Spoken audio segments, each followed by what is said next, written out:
বিধানসভা নিৰ্বাচনৰ দিন চমু চাপি অহাৰ লগে লগে ধুবুৰীত দেখা গৈছে যে বিভিন্ন দলসমূহ ইতিমধ্যে নিজৰ নিজৰ কুচকাৱাজ আৰম্ভ কৰি দিছে।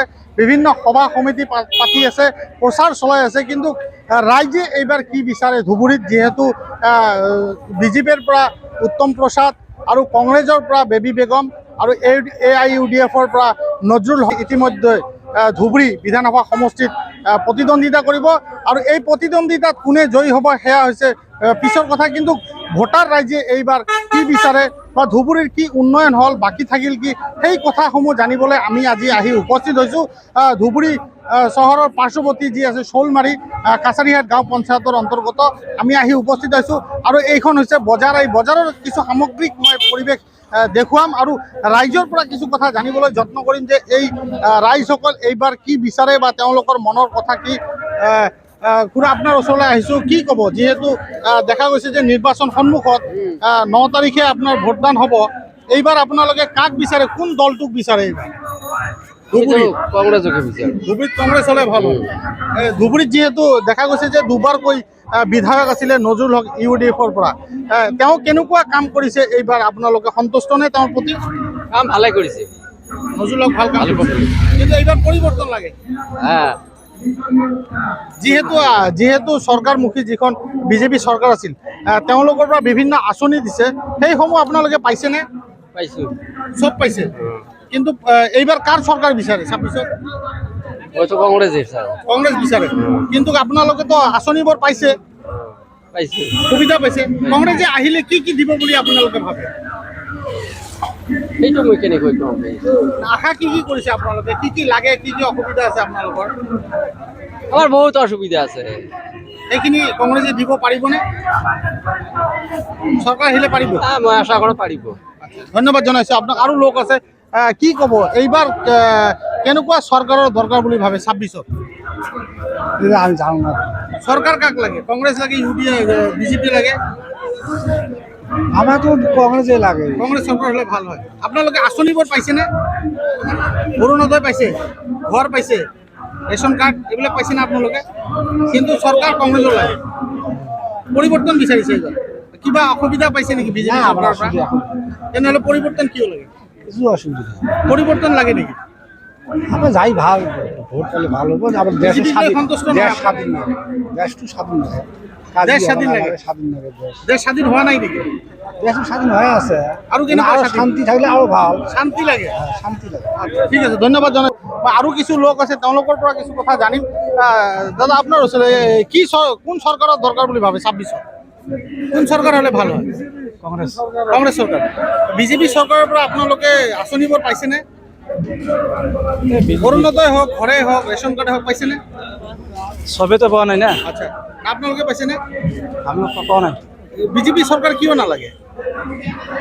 বিজেপি সৰকাৰ মানে বহুত কাম মানে বেয়া বেয়া কাম কৰি আছে না, অত্যাচাৰ কৰিছে। অত্যাচাৰ কৰি আছে, তাৰ কাৰণত বিজেপি চৰকাৰ নালাগে। কংগ্ৰেছ হ'লে ভাল হয়। কংগ্ৰেছ ভাল। এই ধুবুৰীৰ যিজন বিধায়ক আছে নজৰুল হক, দুইবাৰকে আপোনালোকৰ ইয়াতে আছিলে, এইবাৰো তেওঁ প্ৰতিদ্বন্দ্বিতা কৰিব। তেওঁ কামক লৈ আপোনালোকে সন্তুষ্ট নে? নজৰুল হক সন্তোষ নজৰুল লগত ভাল আছে না, ভাল কাম। ভাল কাম কৰিছে। ধুবুৰীত এইবাৰ কাক বিচাৰে? Congress, UDF, BJP? কংগ্ৰেছে বিজেপি। কংগ্ৰেছৰ MLA হ'লে ভাল হয়। ঠিক আছে, ধন্যবাদ জনাইছোঁ। আৰু কিছু কথা জানিবলৈ মই যত্ন কৰিম। ইয়াতে বিভিন্ন লোক আছে, সেই লোকসকলৰ পৰা কিছু কথা জানিম। দাদা, আপোনাৰ ওচৰলৈ আহিছোঁ, কি ক'ব এইবাৰ কেনেকুৱা চৰকাৰৰ দৰকাৰ বুলি ভাবে 26ত? কেনেকুৱা বুলি 26ত কোন চৰকাৰৰ দৰকাৰ বুলি ভাবে? তেওঁলোকে ক'বলৈ লাজ পাইছে বা ক'বলৈ ইচ্ছা কৰা নাই। বহুত লোক আছে আৰু আমি ইয়াতে লোকসকলে, দাদা আপোনাৰ ওচৰলৈ আহিছোঁ, কি ক'ব 26ত কোন চৰকাৰৰ দৰকাৰ হ'ব? মইতো বিজেপি চৰকাৰ চাওঁ। বিজেপি চৰকাৰ লাগে। আঁচনিসমূহ আপোনালোকে পাইছে? পাইছোঁ। সব আঁচনি পাইছে? পাইছোঁ। বিজেপি চৰকাৰৰ সন্তুষ্ট নে? সন্তুষ্ট, মই পালে সন্তুষ্ট। সন্তুষ্ট আছে। এইবাৰ যিহেতু ধুবুৰীত দুটা টাৰ্ম আপোনালোকৰ কাৰ্যকাল আপোনালোকৰ সমাপ্ত কৰিছে UDF-এ, বিধায়ক নজৰুল হক, তেওঁক লৈ সন্তুষ্ট নে? এমনি নজৰুল ঠিকই আছে, কিন্তু বিজেপি সৰকাৰটা হলে বেশি ভালোই বাংলাৰ। ধুবুৰীত কাক দৰকাৰ বুলি? বিজেপি আছে, কংগ্ৰেছ আছে, UDF-ও আছে। সরকার বিজেপি আছিল, হ্যাঁ, এমনিও মানে বিজেপি থাকলে ভালো হয়। বিজেপি থাকিলে ভাল হয়। থাকে না। সুবিধা ধুবুৰীৰ পাব। হ্যাঁ, সুবিধা আছে আমার, মানে বিজেপি সরকার আসছে কারণ। আর মুই মানে যে আসি আছে না যে বিজেপি সরকারটা হলে মানে মোটামুটি মানে ভালোই। ধুবুৰীত বিজেপিৰ MLA লাগে না UDF-ৰ লাগে না আপোনাৰ কংগ্ৰেছৰ লাগে? মুই তো ভাবি মুই মন ভাবনা হিসেবে মুই বিজেপি আসলে ভালে হয়, ভালে হয়। ঠিক আছে, ধন্যবাদ জনাইছোঁ। আৰু আপোনাৰ মতে?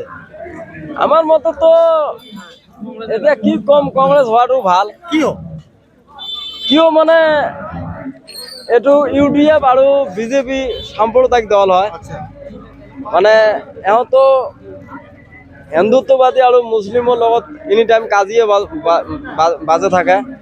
সেইকাৰণে এই কাৰণত মিলাপ্ৰীতিৰ কাৰণত মই কংগ্ৰেছ দলটোৱে বিচাৰোঁ। আচ্ছা, এই ধুবুৰীত যিহেতু MLA দুইবাৰকৈ কাৰ্যকাল সম্পূৰ্ণ কৰিলে নজৰুল হকে, তেওঁৰ কামক লৈ আপোনালোকে সন্তুষ্ট নে?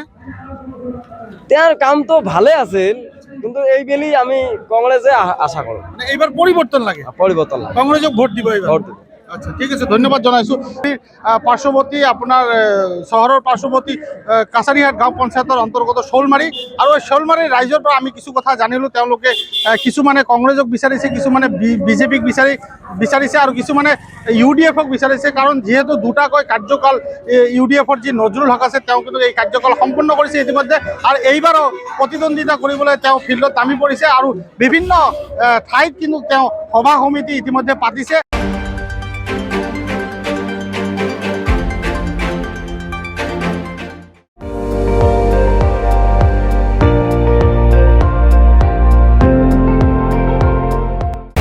আপুনি চাই আছে ND24, সৰ্বশ্ৰেষ্ঠ নহয় সৰ্বোত্তমৰ দৌৰত।